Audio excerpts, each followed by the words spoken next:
Global electrical vehicle sales remained solid in the first half of the year. EV penetration in China, Europe, and the US has been accelerating on the back of surging oil prices and energy crisis. This is a positive development despite growing concerns of global economic slowdown, customer affordability after EV prices hike, and China lockdown interruption to the auto production. Despite the strong end demand for electric vehicles, supply constraints remain throughout the first half of the year. The auto industry's supply chain normalization process was slow with ongoing chip shortages. China's auto factory production halt during lockdowns added to EV supply chain tightness. The minimum customer waiting time of top-selling electric vehicle models in China maintained a stable range of nearly 7 weeks by the middle of June. The similarly long waiting time applies to other countries. Higher global EV penetration year-to-date is forcing companies, including car makers and component suppliers, to accelerate their EV transition.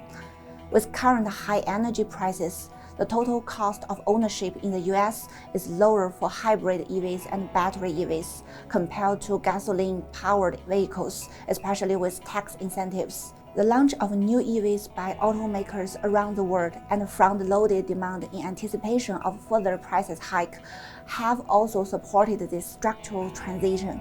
Commodity price inflation was another key focus during the first half of the year, leading to price increase of electric vehicle battery-related materials.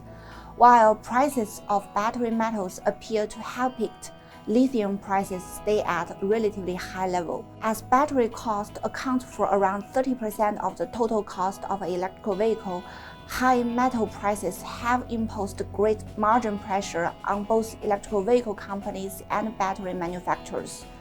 Some Chinese battery makers managed to confront rising commodity costs by renewing and restructuring contracts.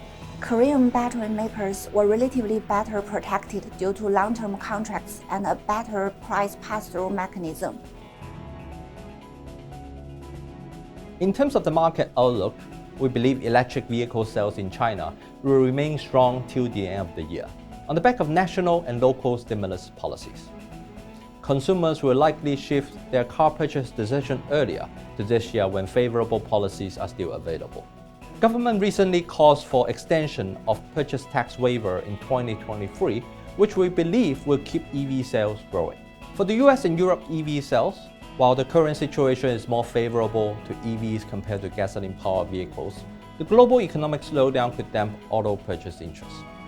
According to a survey conducted by the University of Michigan in May, consumers expressed record low sentiment towards the purchase of a new vehicle, citing high prices and rising interest rates affecting the affordability of the customers.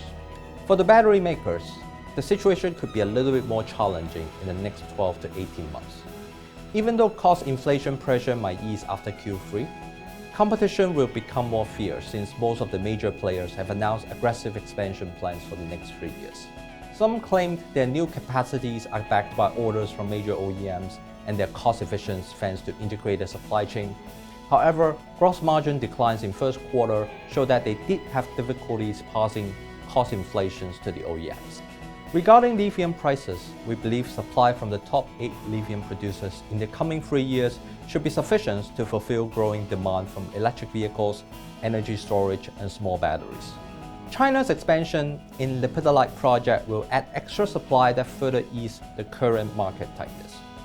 But it's worth noting that new projects usually sit on the higher end of the global cost curve, given the lower grade nature for lepidolites, and that will support lithium prices to some extent. Thanks for watching.